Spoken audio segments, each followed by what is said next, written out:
formación en el hogar.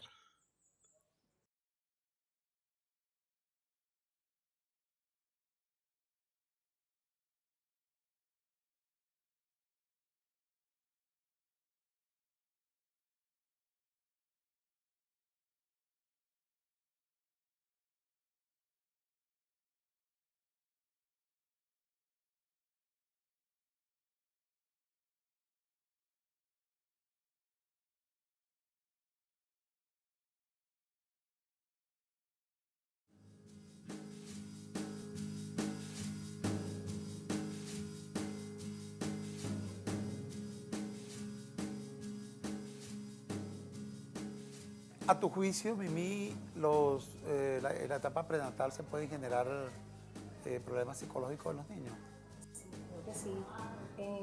Toda vez que la madre determina la formación del niño desde tu punto de vista, dependerá de su estado, el estado que pueda transferir al niño, el bienestar o los problemas o la carga problemática que pueda generar en él.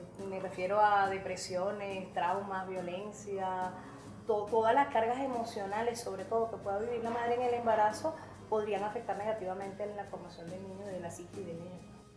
En el caso de la violencia familiar, o sea, de cuando hay la agresión del tipo, o sea, el bebé es capaz de sentir esas cosas, el bebé lo percibe. Es capaz de percibir caricias, obviamente es capaz de percibir gritos, golpes, la conducta agresiva, claro que sí. ¿Cuál debería ser la actitud de una mamá y de un papá, o sea, cuando hay un embarazo? Bueno, más que la actitud, yo creo que la disposición y la circunstancia debería obligar a un espacio armónico, amoroso, de mucha compenetración con el bebé, a pesar de que está aún, no es físico, que está formándose. Sí creo que debe haber una generación de afecto, alegría, hacia la presencia mismo del niño en la familia, en la casa. Por supuesto, todo lo que genere alegría y bienestar a la madre pues redundará en beneficio desde el punto de vista emocional a la niña. O sea, tú como educadora, en el caso de tu persona como educadora, ¿has llegado a comprobar o has visto un caso donde alguno de tus alumnos, los niños que tú alguna vez, digamos, por la forma como se desempeñan en ese momento, tuvieron un origen de ese tipo? O sea, que cuando estaban en el vientre. Es muy complejo, ¿no? Siempre tendrías que retrotraerte a un escenario que tú no conoces. Si tú puedes intuir que el niño padece, sufre violencia intrafamiliar, por ejemplo, en el momento actual, o que la ha tenido agresiones físicas, agresiones de violencia por su conducta. Sin embargo, irte más atrás es muy difícil asegurar, tendría que ser un terapeuta, una persona que pueda ir más atrás con el bebé, ¿no? Pero obviamente la violencia en la familia o de la madre hacia el niño, la actitud de la madre hacia el niño influye poderosamente sobre la conducta del niño. ¿Hay alguna relación entre el maltrato en el hogar, la violencia que puede ocurrir en un hogar y la vida futura de un niño?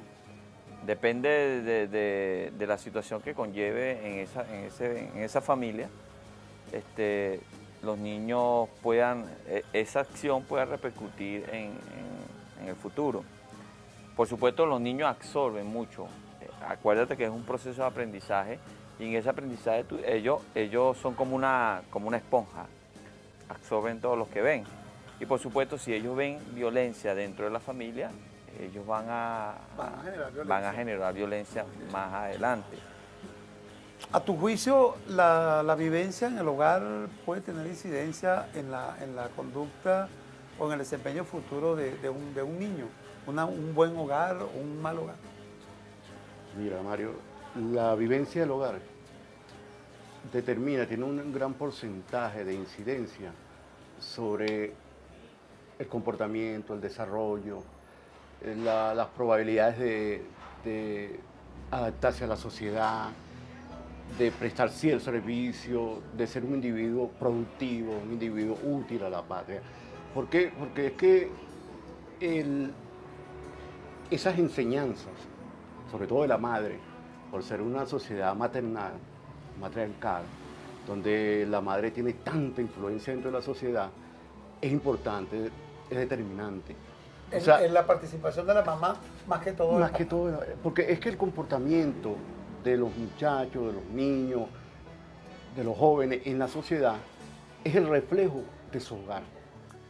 La vivencia en el hogar, para ti la vivencia en el hogar puede influir en la vida futura de un niño. Yo estoy convencida de que es así. Una buena experiencia implicaría una buena crianza. Claro, con sus altibajos, como toda crianza, pero eso llevaría a tener influencia sobre ese niño para que a futuro pues esté más concentrado en lo que desea con su familia, con su futuro, con su trabajo, esté claro en lo que busca en la vida. Mientras que una mala experiencia, obviamente, pues lo podría llevar por un camino equivocado.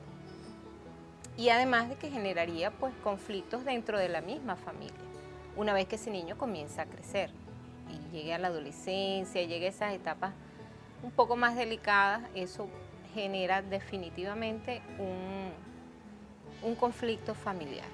Pero cuando hay una formación sólida por parte de los padres sobre el niño, se puede garantizar que este niño va a tener un buen vivir. O sea, y cuando me refiero a buen vivir, a una persona que se adapte a la sociedad, porque la idea es que no sea una persona asociada, sino que se integre a la sociedad. Creo que es importantísimo la formación del hogar. Importante. Estos hogares donde muchas veces el niño llega con unas buenas notas del colegio y entonces acude donde el papá para mostrarle sus logros, y el papá está centrado, por ejemplo, viendo un programa de caballo y lo rechaza porque en ese momento está ocupado en su programa de caballo o en otro programa, o la mamá se está pintando las uñas, cosas así. En esos hogares que ocurren eso, ¿qué esperamos, por ejemplo, de un niño? Mira, en ese caso de que no existe atención por parte de que los padres no cumplen su responsabilidad, porque se supone que la responsabilidad de un padre es atender los resultados del hijo en el estudio, tiene que evaluarlo, tiene que llevar un control sobre los estudios, cuáles son sus resultados, si está aprendiendo, revisar las tareas. Se supone que parte del trabajo de ser padre y ser madre. O sea, si el padre y la madre no asumen su responsabilidad, oye, mira, en ese muchacho no podemos esperar a alguien que algo bueno suceda, porque recuerda que hay que ubicarse en el pensamiento de los niños, ¿no? Los niños ven en su padre y su madre sus fundamentos, sus pilotes, sus bases morales, sus bases intelectuales. O sea, eso es un error.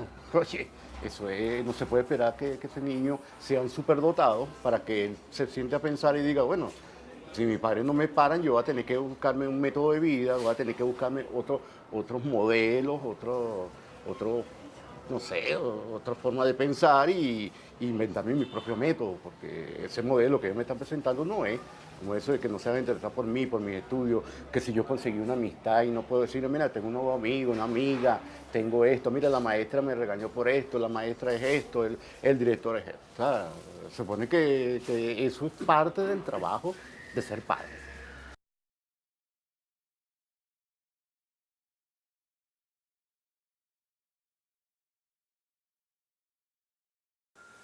Mimi, ¿hay alguna manera en el hogar de detectar por el papá o la mamá si un niño tiene un problema psicológico, conductual, emocional?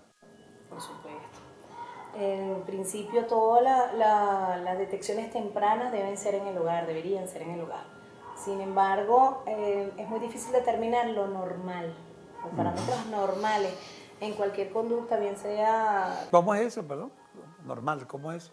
Exacto, ¿qué es lo normal? Los parámetros de normalidad son muy discutidos y es muy complejo, sobre todo bajo la subjetividad de los padres, bueno, pues determinar si su hijo es normal o no. Sin embargo, obviamente un cambio de conducta, bien sea desde el punto de vista emotivo, desde el punto de vista ya conductual propiamente dicho, obviamente cuando pasamos a palabras mayores en cuanto a términos de enfermedades, de psicopatía o trastorno psicológico, obviamente es más complejo.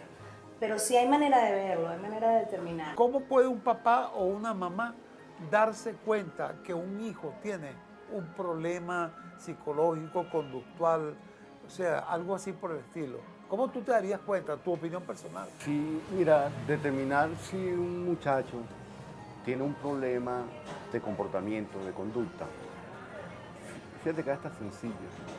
Porque, o sea, yo a través de hablando con mucha gente, como estoy preguntón, y pregunto, una de las primeras señales que emana un muchacho con problemas es que se aísla. Es el primer, mira, eso es del detonante. Cuando un muchacho, tú notas que un muchacho se está aislando del centro de la familia, del núcleo de la familia, del eje pues, de la familia, ahí hay un problema. Cuando tú ves que se aísla, hay un problema. Sin embargo, es muy complejo para los padres decidir ¿sabes? Asegurar que el hijo tiene un problema. Obviamente, un niño debe ser un niño normal, promedio. Lo lógico es que sea un niño alegre, espontáneo, inquieto. Por supuesto, cambian según las edades los intereses de cada uno, ¿no?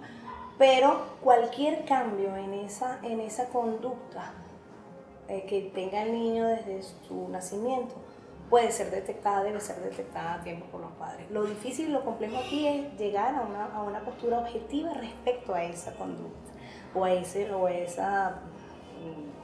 cambio de actitud o a esa Situación. esa situación. Las circunstancias pueden determinar cosas, es decir, un bebé, tú ves un niño pequeño, alicaído, pudiera estar enfrentando una situación de crisis emocional por alguna razón, pero pudiera también estar enfermito. Entonces, bueno, primero observar, luego con total objetividad tratar de determinar si realmente es una conducta que se está desvirtuando de la que tú consideras normal o promedio y luego acudir, por supuesto, a buscar ayuda con respecto. Lo otro es que si se sabe que hay una crisis, se muere el abuelito, ¿no? La separación de los padres, si hay crisis en el contexto emocional, en el contexto físico de donde se desenvuelve el niño, donde se desarrolla el niño, obviamente hay una voz de alerta porque los niños son muy sensibles, muy susceptibles a todos los cambios. Entonces, bueno, si hay manera de saberlo, solo que se requiere disposición. Detectar una discapacidad o un problema psicológico o un problema de conducta en los niños por parte de los padres no es nada fácil. Se puede, hay muchas madres, hoy en día he visto muchas madres jóvenes que sí son capaces de ser objetivas con respecto a ver lo que está pasando con sus hijos. Pero regularmente las madres después de cierta edad, yo diría de los 30 y algo en adelante, si tienen hijos a esa edad, no ven nunca las fallas del niño, lo ven todo perfecto. Y si son muy jóvenes, que es un problema serio en nuestra sociedad, tampoco ven la falla. Si están muy jóvenes porque no se dan cuenta, no tienen la experiencia, y si están muy mayor porque lo quieren ver perfecto.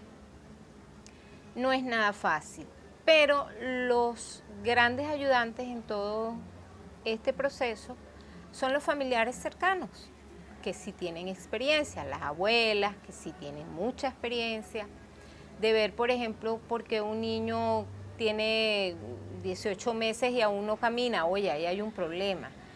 Que porque un niño tiene 18 meses y no dice ni mamá ni papá, ahí hay un problema. Y lo importante es oír de manera, yo diría humildemente, por parte de las madres sobre todo, lo que digan otras personas. No ponerse a la defensiva, no, pero que él sí va a hablar, tranquilo, que no. Oiga y busque una ayuda especializada. Pues. Mira, Luis, ¿hay alguna manera de darse cuenta, tú como papá, pues, ¿verdad? De darte cuenta si un niño, un hijo tiene algún problema de conducta, un problema psicológico? ¿Hay alguna manera de darse cuenta de eso? Según mi experiencia, yo creo que es difícil. La mayoría de las veces los hombres son los que trabajan y las mujeres se quedan en el hogar. Entonces, nosotros como padres no determinamos realmente si hay ese tipo de problema. quien debería de tomar en cuenta esas situaciones son las mujeres, que son las que están todo el día en la casa metidas y pueden ver si realmente sus hijos tienen ese tipo de conducta. Pero cuando esto pasa, las mujeres asumen otro tipo de posición. O sea, las mujeres realmente no creen que sus hijos tienen problemas de conducta o que sus hijos tienen un problema psicológico. Porque ellas creen que con eso van a tapar el sol. Podríamos poner un ejemplo básico, el problema de las drogas. O sea, las mujeres no creen que sus hijos consuman drogas. Eso lo conlleva a tener un tipo de agresividad o de repente a decir, mira, es que mi hijo no es así, mi hijo no hace esto, mi hijo no hace lo otro. Pero es que tú no estás encima de tus hijos las 24 horas del día. No estás hablando, no estás llegando al meollo del asunto, que es justamente decir, mira, hijo, tienes un problema de conducta, tienes un problema y debemos resolverlo entre la familia. ¿Qué es lo que te ha afectado a ti o qué es lo que te ha llevado a ti a consumir este tipo de cosas, consumir drogas, sustancias? Entonces, de repente, en el núcleo familiar como tal, a veces hay unas acciones o hubo un problema que conllevó a ese ser a tomar esa decisión, a consumir droga. Pero sus madres, que es la que está todo el día en el hogar, no asumen la responsabilidad que le toca. Entonces, cuando se dan cuenta, es tarde, porque ya el hombre está inmerso en el pantano. Entonces, considero que como madre deben asumir una responsabilidad y reunirse, atacar el problema temprano, como tiene que ser, pues.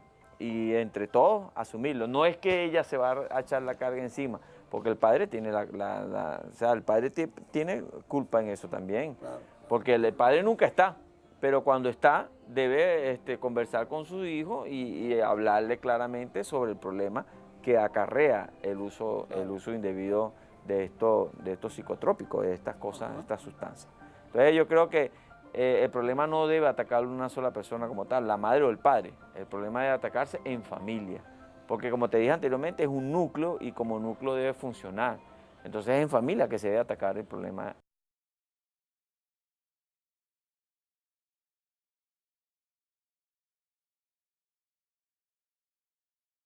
Con esta vida, este mundo moderno de televisión no controlada, de posesión de elementos tecnológicos, BlackBerry, iPod, todas estas cosas, videojuegos, la computadora metida, ¿esto tiene algún impacto sobre la conducta o puede generar algún problema psicológico en los niños?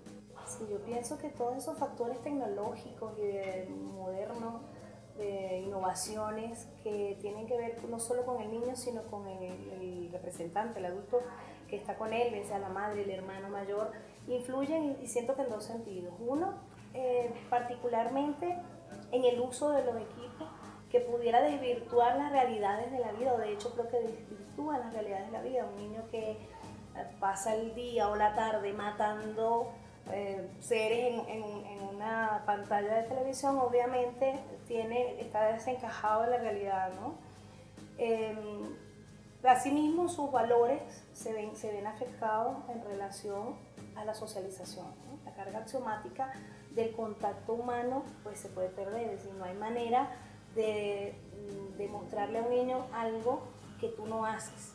El contacto madre-hijo, que sería el otro sentido en el que creo que se pierde, obviamente se vería afectado. Es decir, no es posible demostrar solidaridad si tú dejas al muchacho abandonado a su suerte delante de un televisor, aun cuando estés en casa. La socialización de los valores, la enseñanza propia del ejemplo de la madre, del ejemplo de la abuela, la misma posibilidad de llevar con la vida una realidad paralela, caso escuela, internet. ¿Sí? No ir a la fuente en busca de una respuesta, no indagar en un ejercicio, sino buscar en internet una respuesta. Es decir, todo eso afecta notablemente no solo la carga somática del niño, sino también a nivel cognitivo, a nivel conductual. Son niños, los ves abobados, los ves niños que no tienen reacciones naturales, no tienen reacciones de espontaneidad, regularmente no tienen la carga de habilidad de habilidades para responder ante situaciones de la vida diaria, ¿no? De la vida que en otras circunstancias que nosotros en nuestro tiempo podíamos perfectamente venir una pelota y pararla porque estabas allí, ¿no? Un niño que solo juega con un wifi, con un bichito de esto, un Wii, bueno, obviamente no tiene la capacidad de reacción que tiene un niño que juega meca, que juega pelotica, que goma en la calle, que tiene, sí, que puede con un chinazo bajo un mango, pues, ¿no? Eso son cosas que se pierden. Luego hay toda una carga de emociones que se pierden entre los teléfonos, las televisores, pues nada como la vida misma, nada como el contacto con la naturaleza, nada como el contacto con los amigos, con la madre, con los afectos, que eso todo se pierde o se desdibuja ante todos estos elementos, ¿no? Ahora una X y una D significa una sonrisa, pero nunca va a llegar al abrazo, ¿sí? Entonces en aquel BlackBerry un emoticón implica un afecto que tal vez ese niño o aquel adolescente pues no ha llegado a sentir nunca. Entonces la importancia del beso, del abrazo, del contacto, del afecto real se desdibuja ante un emoticón, ante un signo, ante un símbolo que tal vez pierde el sentido, ¿sí? Obviamente entonces tenemos una carga axiomática desvirtuada, desvalorizada. Eso redunda académicamente, emocionalmente, conductualmente, socialmente, ¿sí? Puedes encontrar fiestas o situaciones familiares, situaciones en la escuela, recreos, donde los niños en vez de estar jugando están mandando mensajes a terceros que no están allí, que no son una realidad para ellos. Incluso llegan a ser amigos virtuales preferentemente ante que los amigos reales que están allí, que son tangibles, que los puedes tocar, que los puedes abrazar. Entonces sí creo que afecta notablemente toda, por supuesto, como todo, los avances tecnológicos serían una bendición en el entendido, son una bendición en el entendido de la enseñanza del buen uso, que también dependería del lugar, por supuesto. No está negado el uso de internet, no está negado el uso de los aparatos, de todos cuales fueran, el iPod para la música, cualquiera de sus formas, siempre que pueda haber toda una carga compleja de enseñanza del buen uso, del respeto por el buen uso y sin la pérdida del valor de vivir, de la vida misma, de la alegría de vivir, de compartir. Nosotros tenemos un gran enemigo, los padres tenemos un gran enemigo, que no lo vemos, muchas veces no nos damos cuenta, que es la televisión. Un enemigo oculto. Ese enemigo que es la televisión, ¿no? El padre tiene, hoy día ser padre es más difícil, ¿por qué? Porque, oye, la televisión es un enemigo que tenemos ahí, que no tenían antes. Antes no existía ese cáncer, ese enemigo, que la televisión que influye tanto, que dentro, y no es nada que influya fuera del hogar, que diga, no, bueno, fuera del hogar es la parte que yo no puedo dominar. No, pero es que es dentro del hogar. Está dentro, Entonces, claro. claro, está ahí. El enemigo está dentro de la casa. El enemigo está dentro de la casa, que es la televisión, porque la televisión distorsiona la formación de todos los muchachos. Es más, los grandes problemas de los muchachos está derivado de la televisión.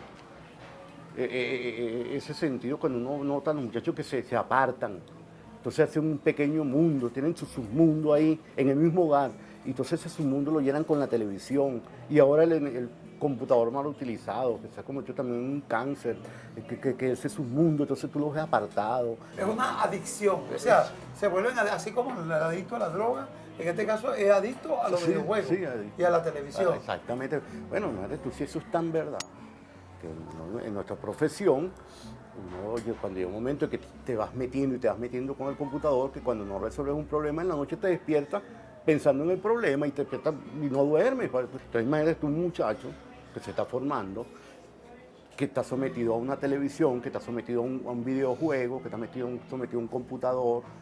O sea, madre tú. Entonces, hoy día el papel de padre es más difícil.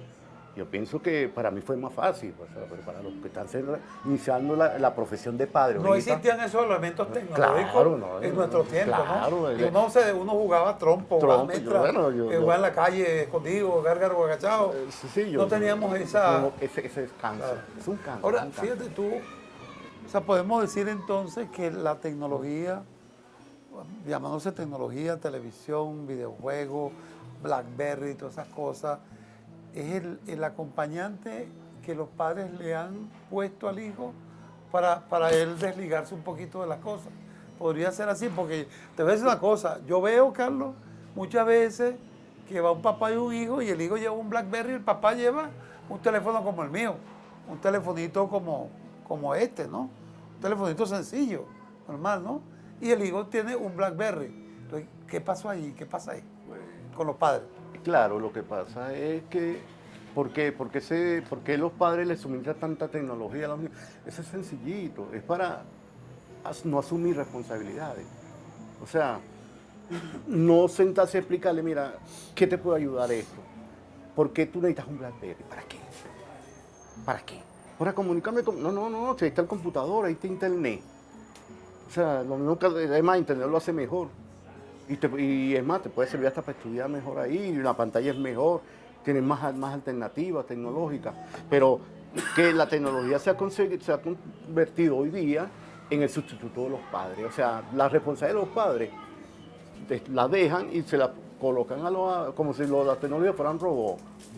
Yo tuve este hijo, pero no lo voy a crear, que lo crea el robot.